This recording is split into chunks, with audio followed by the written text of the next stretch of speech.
എല്ലാ കൂട്ടുകാർക്കും നല്ലൊരു രാത്രി ആശംസിച്ചുകൊണ്ട് നമുക്ക് നേരെ ബാലന്റെ ഗോമതിയുടെ നാളത്തെ നല്ലൊരു പ്രൊമോ വിശേഷം കേട്ടാലോ. ആദ്യമായി കാണുന്നവരാണെങ്കിൽ ചാനൽ ഇഷ്ടപ്പെട്ട ഒന്ന് സബ്സ്ക്രൈബ് ചെയ്യാൻ മറക്കരുതേ. അതോടൊപ്പം തന്നെ വീഡിയോ ഇഷ്ടപ്പെടുവാണെങ്കിൽ ലൈക്ക് ചെയ്യാനും മറക്കരുത് കേട്ടോ. നമ്മുടെ മുന്നോട്ടുള്ള യാത്രയിൽ നിങ്ങളുടെ സപ്പോർട്ട് ലൈക്കാണ് നമുക്ക് ഏറ്റവും കൂടുതൽ പ്രചോദനമായി മാറിക്കൊണ്ടിരിക്കണേ. അപ്പൊ നമുക്ക് നേരെ നമ്മുടെ വിശേഷത്തിലേക്ക് അങ്ങോട്ട് പോയാലോ. അങ്ങനെ നാളത്തെ വിശേഷം നമ്മൾ കാണുന്നേ വിശ്വവും ആര്യനും കൂടെ സംസാരിച്ചുകൊണ്ടിരിക്കുകയാണ്. ഈ സമയം ആര്യം പറഞ്ഞു, അതെ മിത്രനെ എനിക്ക് ഒരു കരയ്ക്ക് എത്തിക്കണം എന്ന് പറയാം. എന്റെ ഏറ്റവും വലിയ ആഗ്രഹം അവളെ പഠിപ്പിക്കണം, ഒരു IAS കാരി ആക്കണം എന്നൊക്കെയുള്ളത്. ഇത് കേട്ട് കഴിഞ്ഞപ്പോ വിശ്വം പറഞ്ഞു, അതിനൊക്കെ കുറെ പൈസ ചെലവില്ലേന്ന് ചോദിക്കാം. പണം ചെലവാകും, അതുകൊണ്ടല്ലേ ഞാൻ ഇങ്ങനെ കിടന്ന് അധ്വാനിക്കണമെന്ന് ചോദിക്കുക.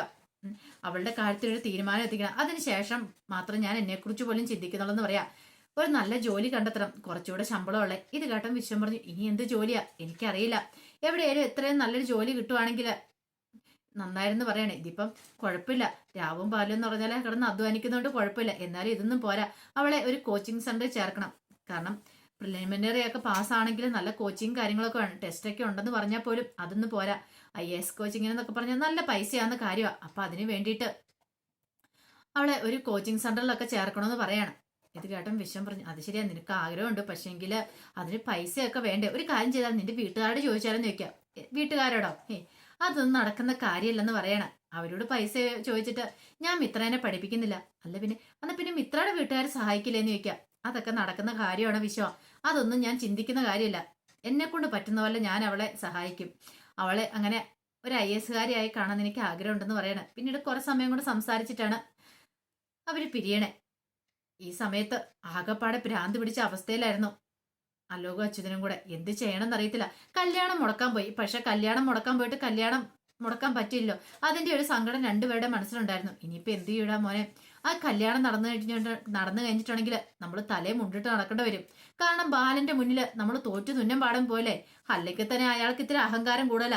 ഇനി ഈ കല്യാണം കൂടെ നടന്നു കഴിഞ്ഞിട്ടുണ്ടെങ്കിൽ അയാൾ നിലത്തെങ്ങും അല്ലായിരിക്കും എന്ന് പറയാം. പോരാത്തതിന് വെല്ലുവിളിയും കൂടെ കൂടും. ഇപ്പൊ തന്നെ കണ്ടില്ല നമ്മള് അവിടെ ചെന്നിട്ട് അയാളുടെ പത്രാസും പദവിയൊക്കെ.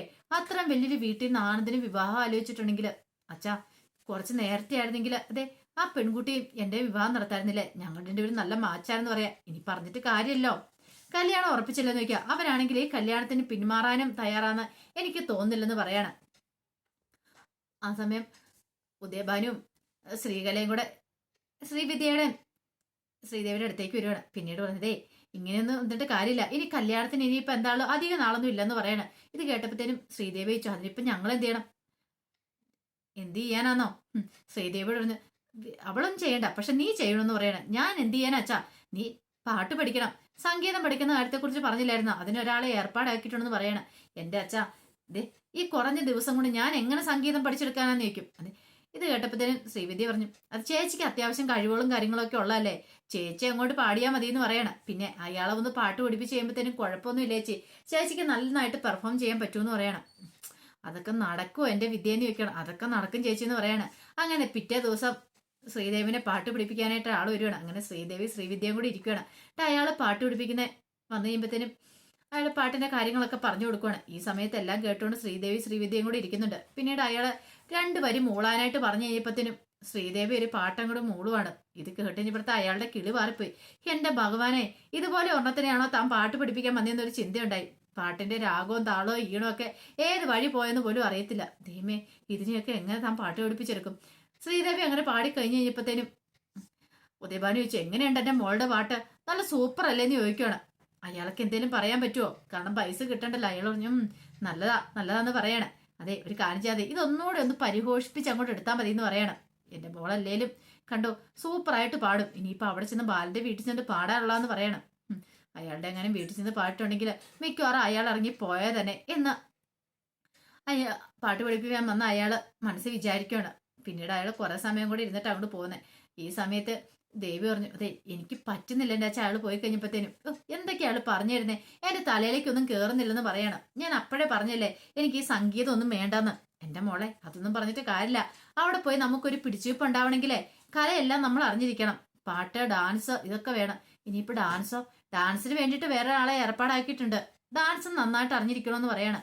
ഞാൻ നേരത്തെ ബാലനോട് പറഞ്ഞിരിക്കുന്ന കാര്യം, എന്റെ മോള് പാട്ടിലും സംഗീതത്തിലും ഡാൻസിലും എല്ലാം വലിയ മിടിക്കാന്ന. അപ്പൊ നമ്മൾ തോറ്റു ഉന്നമായിട്ട് കാര്യമുണ്ടോന്ന് ചോദിക്കാം. അവരുടെ മുന്നിൽ പോയി പിടിച്ചിരിക്കണ്ടെന്ന് ചോദിക്കാം. അത് ശരിയാന്ന് പറയാണ്. ശ്രീദേവിക്കാണെങ്കിൽ വല്ലാത്തൊരു വിമ്മിഷ്ടമുണ്ട്. അപ്പോഴാണ് ഫോണിലേക്ക് കോള് വരുന്നത്, ആനന്ദിന്റെ കോള് വരുന്നത്. ആനന്ദേട്ടനാണല്ലോ എന്ന് ഓർത്തോണ്ട് കോൾ എടുക്കണം. എന്തിനായിരിക്കും പോലും ഇപ്പൊ വിളിക്കുന്നത്? എന്റെ ഭഗവാനെ, എന്തേലുമൊക്കെ ഇങ്ങനെ ചോദിച്ചിട്ടുണ്ടെങ്കിൽ ഒന്നും മറുപടി പറയാനില്ല. കള്ളത്തരത്തിന് മീതെ കള്ളത്തരം പറഞ്ഞുകൊണ്ടല്ലേ ഇരിക്കുന്നത്, എന്ത് മറുപടി പറയാനാ? ഏതായാലും എടുക്കാതിരിക്കാൻ പറ്റില്ലല്ലോ. അങ്ങനെ ശ്രീദേവി കോൾ എടുക്കുവാണ്. എന്താ ആനന്ദേട്ട വിളിച്ചെന്ന് ചോദിക്കാം. ഞാൻ വെറുതെ വിളിച്ച, ദേവി എന്തെടുക്കുമായിരുന്നു? അത് പിന്നെ എനിക്ക് പ്രാക്ടീസ് ഉണ്ടായിരുന്നു പറയണം. പ്രാക്ടീസ് എന്തിന്റെ? അത് പിന്നെ പാട്ടൊക്കെ പ്രാക്ടീസ് ചെയ്യുന്നുണ്ട്. ഇവിടെ ഒരു സാറ് വരുന്നുണ്ട് ഞങ്ങളെ സംഗീതം പഠിപ്പിക്കാനായിട്ട്. ഓ അങ്ങനെ, അതാണ് കാര്യം. അല്ല ഞാൻ വിളിച്ച തടസ്സമായി നിൽക്കും. ഇല്ല, കഴിഞ്ഞു, ആ സാറ് പോയെന്ന് പറയാണ്. അപ്പൊ ദേവിക്ക് എല്ലാ കാര്യങ്ങളും അറിയാലേ, പാട്ടും ഡാൻസും എല്ലാം അറിയാല്ലേ എന്ന് ചോദിക്കാം. ഇത് കേട്ട് കഴിഞ്ഞപ്പോഴത്തേനും ശ്രീദേവി പറഞ്ഞു, അത്യാവശ്യത്തിനൊക്കെയെന്ന് പറയണം. എന്നാലും എന്റെ ഭാഗ്യം കേട്ടോ, പാട്ട് ഡാൻസും ഒക്കെ അറിയാവുന്ന ഒരാൾ ദേവമംഗലത്തേക്ക് വരിക എന്ന് പറഞ്ഞാൽ അത് ചില്ലറ കാര്യമൊന്നും അല്ലല്ലോ. എന്റെ അച്ഛൻ എനിക്ക് വേണ്ടി ഇത്രയും കാലം കാത്തിരുന്ന് വെറുതെ ആയില്ല. എനിക്ക് വേണ്ടി അത്ര നല്ലൊരു ആലോചനയല്ലേ കൊണ്ടുവന്നതെന്ന് പറയാണ്. പിന്നീട് കുറെ സമയം കൂടെ സംസാരിക്കുന്നുണ്ട്. പിന്നീട് കോള് കട്ട് ചെയ്ത് കഴിഞ്ഞപ്പോഴത്തേനും ആനന്ദ് ഓർത്തു, ദൈവമേ, അവൾക്ക് പാട്ടൊക്കെ അറിയാം, തനിക്ക് ഒരു വരി മൂളാൻ പോലും അറിയത്തില്ലല്ലോ. ആകാശനാണ് പാട്ടൊക്കെ അറിയായിരുന്നു, തനിക്കൊട്ടും അറിയത്തില്ല താനോ. പിന്നീട് ഫോണിലേക്ക് എടുത്ത് അതിനകത്ത് ഒന്ന് രണ്ട് പാട്ടൊക്കെ നോക്കുകയാണ്. വെറുതെ ഒന്ന് മൂള് നോക്കുകയാണ്. ഒന്നും അങ്ങോട്ട് സെറ്റ് ആവുന്നില്ല. എന്ത് ചെയ്യാനാന്ന് പറ. ദൈവമേ, ഇനി അവളുടെ മുന്നിൽ താൻ നാണം കെടുവോ? കുഴപ്പമില്ലായിരിക്കും എന്നൊക്കെ ഓർത്തോണ്ട് ആനന്ദ് ഇരിക്കുവാണ്. പിന്നീട് പിറ്റേ ദിവസം ഗോമതി കടയിലേക്ക് പോവാണ്. ഗോമതി സ്റ്റോഴ്സിലേക്ക് പോണ സമയത്താണ് ഗോമതി ആ കാഴ്ച കാണുന്നത്. കാരണം ആര്യന് വലിയ ചുമന്നോട് ഒരു കടയിലേക്ക് അങ്ങോട്ട് കയറിപ്പോകുന്നത്. ഈ കാഴ്ച കണ്ടപ്പോഴത്തേനും ഗോമതി ഒരു നിമിഷം ഒന്ന് ഞെട്ടിപ്പോയി. തന്റെ ആര്യനല്ലേ ഇതെന്ന് ഓർക്കാണ്. പെട്ടെന്ന് ഗോമതി അങ്ങോട്ട് ഓടിച്ചെല്ലുവാണ്. ഓടിച്ചെന്നപ്പോഴത്തേനും ആര്യൻ സാധനങ്ങളൊക്കെ ഇറക്കി തിരിച്ചു വരുവാണ്. അപ്പോഴാണ് അമ്മേനെ കാണുന്നത്. പെട്ടെന്ന് അമ്മയെന്ന് പറഞ്ഞുകൊണ്ട് ഓടി ഗോമതിയുടെ അടുത്തേക്ക് വരികയാണ്. ഗോമതി ആര്യനെ കെട്ടിപ്പിടിക്കുകയാണ്. എന്താടാ മോനെ, എന്ത് കോലമാണ് നിന്റെ ഇത്? നീ എന്താ ഡെലിവറി ആന്ന് പറഞ്ഞിട്ട് ഇപ്പൊ നീ എന്താ കൊണ്ട് സാധനങ്ങൾ ഇറക്കണേന്ന് ചോദിക്കാം. അല്ല അത് പിന്നെ അമ്മേ, ഞാന് ഈ ജോലിയും കൂടെ ചെയ്യുന്നുണ്ട്. ഉച്ചവരെ ഈ ലോഡ് ഇറക്കുന്ന ജോലിയാ, അതിന് ശേഷമാണ് ഡെലിവറി ചെയ്യുന്നതെന്ന് പറയാ. എന്നാലും മോനെ, നിനക്ക് ഇത്ര കഷ്ടപ്പാടാന്ന് ഞാൻ അറിഞ്ഞിരുന്നില്ലോ. നിനക്ക് ഒരു വാക്കി അമ്മയോട് പറയാൻ മേലായിരുന്നു ചോദിക്കുകയാണ്. നിനക്ക് പൈസയ്ക്ക് ആവശ്യമുണ്ടെ പറഞ്ഞാൽ പോരെ, ഈ അമ്മ തരില്ലേന്ന് ചോദിക്കും. വേണ്ടമ്മേ, ഇങ്ങനെ അധ്വാനിച്ച് ജീവിക്കുന്നതിന്റെ ഒരു സുഖം അത് വേറെന്ന് തന്നെയാന്ന് പറയാണ്. എല്ലാ കാലം എല്ലാവരുടെ മുന്നിൽ കൈനീട്ടി നിൽക്കാൻ പറ്റില്ലല്ലോ. നമ്മുടെ സ്വന്തം കാലിൽ നിൽക്കാൻ പഠിക്കണമെന്ന് പറയാണ്. ഇപ്പൊ കുറച്ച് കഷ്ടപ്പാടുകളൊക്കെ ഉണ്ട്, അതൊക്കെ മാറുന്ന ഒരു സമയം വരുമെന്ന് പറയാം. ഇത് കേട്ടപ്പോ ഗോമതി പറഞ്ഞു, എന്റെ മോനെ എനിക്ക് സഹിക്കാൻ പറ്റുന്ന മോനും കൂടെ വരാൻ പറയാണ്. അങ്ങനെ ആരിനെ പിടിച്ചോണ്ട് മാറ്റിക്കൊണ്ട് അങ്ങോട്ട് പോവാണ്. കാരണം ആരിന്റെ കോലം കണ്ടപ്പോ സഹിച്ചില്ല. നന്നായിട്ട് മെലിഞ്ഞിട്ടുണ്ട്. ഇത്ര അധികം മെലിഞ്ഞ ആരിനെ ആദ്യമായിട്ടാണ് കാണുന്നത്. എന്നാലും നീ ഫുഡൊന്നും കഴിക്കുന്നില്ലാന്ന് ചോദിക്കും. കഴിക്കുന്നുണ്ടമ്മേ, പണ്ടത്തെ പോലെയൊന്നും അല്ലല്ലോ. വീട്ടിൽ ടിവിയും കണ്ടില്ല, ഫോണും കണ്ടിരിക്കുമല്ലോ. പൊരുവേലത്ത് കിടന്ന് പണിയല്ലേ, അപ്പൊ അതിൻ്റെതായ ബുദ്ധിമുട്ടുകളൊക്കെ ഉണ്ടാവുമെന്ന് പറയാണ്. എന്നാലും ഞാൻ ബാലേട്ടനോട് പറയാം നിങ്ങളെ അങ്ങോട്ട് വിളിപ്പിക്കാനായിട്ട്. ഇത് പറ്റില്ല, എനിക്കിത് സഹിച്ചുകൊണ്ട് നിൽക്കാൻ പറ്റില്ലെന്ന് പറയാണ്. വേണ്ട അമ്മ, തൽക്കാലത്തേക്കൊന്നും അച്ഛനോട് പോയി പറയാൻ പോണ്ട. അച്ഛനെ കാര്യങ്ങളൊക്കെ അറിയാവുന്ന. പിന്നെ അമ്മ ഇനിയിപ്പോ വീട്ടിൽ നിന്ന് വഴക്കുണ്ടാക്കിയിട്ട് തിരിച്ച് വിളിപ്പിക്കുമൊന്നും വേണ്ടെന്ന് പറയാണ്. അത് പറ്റില്ല, എനിക്ക് നിന്നെ വിളിക്കാതിരിക്കാൻ പറ്റില്ല, നീ അങ്ങോട്ട് വരണമെന്ന് പറയാം. അല്ല ആനന്ദന്റെ കല്യാണക്കാരിയൊക്കെ എവിടം വരെ ആയെന്ന് ചോദിക്കുക. കുഴപ്പമില്ല മോനെ, അതിന് അധികം വൈകാതെ തന്നെ ഉണ്ടാവും. നീ വരത്തില്ലെന്ന് ചോദിക്കുക കല്യാണത്തിന്. ഞാൻ ആലോചിക്കുന്നുണ്ട്. അതെ, ആലോചിച്ചിട്ട് കാര്യമില്ല, നീ വരണം. എല്ലാത്തിനും മുൻപന്നേ നീ ഉണ്ടായിരിക്കണം, എന്നാലേ കല്യാണമൊക്കെ നടക്കുള്ളൂ എന്ന് പറയാണ്. നീ ഇല്ലെങ്കിൽ പിന്നെ ഞാൻ ആ കല്യാണ സമയത്ത് ഉണ്ടാകത്തില്ലെന്ന് പറയാം. അമ്മ എന്തൊക്കെയാ ഇങ്ങനെ പറയണേ? അല്ല മോനെ, ഞാൻ കാരണമല്ലേ ഈ പ്രശ്നങ്ങളെല്ലാം ഉണ്ടായത്. ഞാൻ കാരണമല്ലേ ഇപ്പൊ നീ ഇങ്ങനെ കിടന്ന് അധ്വാനിക്കുന്നത്. അല്ലെങ്കിൽ നീ കോളേജിൽ പോയി പഠിക്കണ്ടല്ലേ? ഇങ്ങനെ നീ നടന്നിട്ട് കാര്യമുണ്ടോ? നിനക്ക് പഠിക്കണ്ട മോനെ എന്ന് ചോദിക്കുവാണ്. ഇത് കേട്ടിഞ്ഞപ്പോ ആര്യം പറഞ്ഞു, അത് പിന്നെ ആദ്യം അവളുടെ പഠിത്തം നടക്കട്ടെ മിത്രയുടെ, അതിനുശേഷം മാത്രം ഞാൻ എന്റെ പഠിത്തത്തെ കുറിച്ച് ചിന്തിക്കുന്നുള്ളത് പറയാണ്.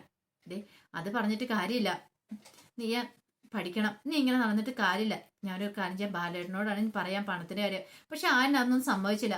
അവസാനം ഗോമതി വളരെ സങ്കടത്തോടു കൂട്ടാണ് വീട്ടിലേക്ക് പോകുന്നത്. ഗോമതിക്ക് സഹിക്കാൻ പറ്റുന്നുണ്ടായിരുന്നില്ല ആരിന്റെ ആ ഇപ്പം മട്ടും ഭാവവും ഒക്കെ. പിന്നീട് ബാലൻ വൈകുന്നേരം വീട്ടിൽ വന്നു കഴിഞ്ഞപ്പോഴത്തേനും ഗോമതി പറഞ്ഞു, അതെ ആരിനെ എത്രയും പെട്ടെന്ന് തന്നെ തിരികെ വീട്ടിലേക്ക് വിളിക്കണമെന്ന് പറയാ. ഇത് കേട്ടൻ ബാലൻ ചോദിച്ചു, അതെന്താ? ഇന്ന് അവനെ ഞാൻ കണ്ടു ബാലേട്ടാ, എനിക്ക് സഹിക്കാൻ പറ്റിയില്ല അവരുടെ കോലം കണ്ടിട്ട്. പാവം എത്രമാത്രം കിടന്ന് കഷ്ടപ്പെടുന്നുണ്ടെന്ന് അറിയോ, പുരുവേലത്ത് കിടന്ന്. അങ്ങനെ പഠിക്കട്ടെ, അങ്ങനെ പഠിച്ചാലും ജീവിതം എന്താന്ന് പഠിക്കുള്ളൂ. ഒരു പെണ്ണിനെ അടിച്ചിറക്കൊണ്ട് വന്നു കഴിഞ്ഞപ്പോഴത്തേനും അവൻ അറിയത്തില്ലായിരുന്നല്ലോ. ഇപ്പോഴവനെല്ലാം പഠിക്കണില്ലേന്ന് നിൽക്കും. ബാലേട്ട ഇങ്ങനെയൊന്നും പറയരുത്, അവൻ പാവമാന്ന് പറയണം. പാവമാണ് പോലും. അതെ, പെൺകുട്ടീനെ വിളിച്ചോണ്ട് വന്നാൽ മാത്രം പോരാ, അവളെ ചെലവിനെ കൊടുക്കാനോ നോക്കാനോ ഒക്കെ പഠിക്കണമെന്ന് പറയണം. ബാലേട്ട അതിന് അവനൊരു തെറ്റും ചെയ്തിട്ടില്ലെന്ന് പറയണം. ഗോമതിക്ക് അറിയാം അവൻ തെറ്റ് ചെയ്തിട്ടില്ലെന്ന്, പക്ഷെ അത് വിളിച്ചു പറയാൻ പറ്റുമല്ലോ. ഇതേ ഗോമതി, ഒരു കാര്യം ഞാൻ പറഞ്ഞേക്കാം, അവനെ സ്വന്തം ഇഷ്ടപ്രകാരം ഇറങ്ങിപ്പോയതാ, അല്ല ഞാൻ ഇറക്കി വിട്ടൊന്നുമല്ല. അവൻ വേണേ ഇങ്ങോട്ട് വന്നോളും. ഇനി അവന്റെ ഒത്താശ പിടിച്ച് ഞാനൊന്നും പോകുന്നില്ല. ഇനിയിപ്പോ കല്യാണമാണെങ്കിലും കാവടിയാണെങ്കിലും അവനെ ഞാൻ വിളിക്കത്തില്ല. നിങ്ങൾ വേണേ ചെന്ന് വിളിച്ചോണെന്ന് പറയാണ്. വരുവാണേ വന്നോട്ടെ, ഞാൻ എതിരൊന്നും പറയത്തില്ലെന്ന് പറയാണ്. ഗോമതിക്ക് വല്ലാത്ത വിഷമായി പോയി. അതുകൊണ്ട് ഒരു തീരുമാനം എടുത്തിട്ടുണ്ടെങ്കിൽ അതിൽ നിന്ന് മാറില്ലെന്ന് മനസ്സിലായി. ഈ സമയത്ത് അലോകും ഇതിനും കൂടെ തന്നെ കണ്ടുമുട്ടുവാണ്. പിന്നീട് അലോകും ഇതിനോട് പറഞ്ഞു, അതെ എത്രയും പെടുന്ന കാര്യമൊക്കെ ഒരു തീരുമാനം ഉണ്ടാക്കണമെന്ന് പറയാണ്. എന്ത്? അല്ല ഒരു കല്യാണം മുടക്കാനുണ്ട്, അതിന്റെ കാര്യത്തിൽ ഒരു തീരുമാനം ഉണ്ടാക്കണമെന്ന് പറയാണ്. കല്യാണം മുടക്കാനോ? പിന്നീട് ആനന്ദിന്റെ കല്യാണക്കാരിയൊക്കെ പറയണേ. ഇത് കേട്ടുകഴിഞ്ഞപ്പോഴത്തേനും ഇതും പറഞ്ഞു, ആ കാര്യം ഞാൻ ഏറ്റു. ഇതേ ബ്രോ ധൈര്യമായിട്ട് പൊയ്ക്കോളാൻ പറയണം. അങ്ങനെ പോയി കഴിഞ്ഞപ്പോഴത്തേനും അവന് തന്റെ ഗുണ്ടകളെ വിളിക്കുകയാണ്.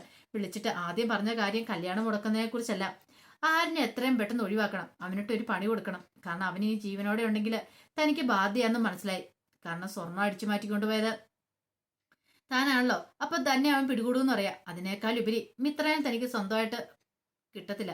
അപ്പൊ അതിനു മുമ്പ് ആരിനെ തന്നെ ഇല്ലാതാക്കാൻ തീരുമാനിച്ചു. പിന്നീട് ഗുണ്ടകളെ വിളിച്ചിട്ട് ഫോണിനകത്തോടെ ഫോട്ടോ കാണിച്ചു കൊടുത്തിട്ട് പറഞ്ഞു, ഇതാണ് കക്ഷി, ഇവനെ അങ്ങ് തീർത്തേക്കാൻ പറയാണ്. ഒറ്റയടിക്ക് തന്നെ തീർത്തേക്കണം, പിന്നെ അവൻ ജീവനോടെ ഉണ്ടാവരുതെന്ന് പറയണം. അങ്ങനെ അവരോട് കാര്യങ്ങളൊക്കെ പറഞ്ഞ് അവരെ അങ്ങോട്ട് പറഞ്ഞു വിടുവാണ്. ഈ സമയം ഇതൊന്നും ആരിനോ അല്ലെങ്കിൽ മിത്രയെ അറിഞ്ഞിട്ടുണ്ടായിരുന്നില്ല. അവര് പതിവ് പോലെ തന്നെ കോളേജ് വിട്ട് കഴിഞ്ഞപ്പോൾ ആരും പോയി മിത്രനെ വിളിച്ചോണ്ട് വരുവാണ്. മിത്രനെ വിളിച്ചോണ്ടിരുന്ന സമയത്ത് പുറകെ തന്നെ ഒരു കാറിൽ ആ ഗുണ്ടകളിൽ ഒരുത്തം പോവാണ്. ആരിനെ അറ്റാക്ക് ചെയ്യാൻ വേണ്ടിയിട്ട്. ഇനിയിപ്പോൾ എന്തായി തീരുമെന്ന് അറിയത്തില്ല. പക്ഷെ ആരിനെ തൊടാൻ പോലും പറ്റില്ല, അത് വേറൊരു സത്യം. കാരണം ആരിനെ എങ്ങനെയാലും രക്ഷപ്പെടും. പക്ഷെ ഇതൊക്കെ ചേച്ചും ഇതിനാന്ന് അറിഞ്ഞിട്ടുണ്ടെങ്കിൽ അവൻ വെറുതെ ഇരിക്കത്തില്ല, അവൻ എന്താളും വന്ന് പഞ്ഞിക്കിടും ഉറപ്പായിട്ടും. അപ്പൊ അതിന്റെ വിശേഷങ്ങളൊക്കെ നമുക്ക് എല്ലാവർക്കും കാത്തിരിക്കാം കേട്ടോ. ഒരിക്കൽ കൂടി എല്ലാവർക്കും നല്ലൊരു രാത്രി ആശംസിച്ചുകൊണ്ട് നിർത്തുന്നു.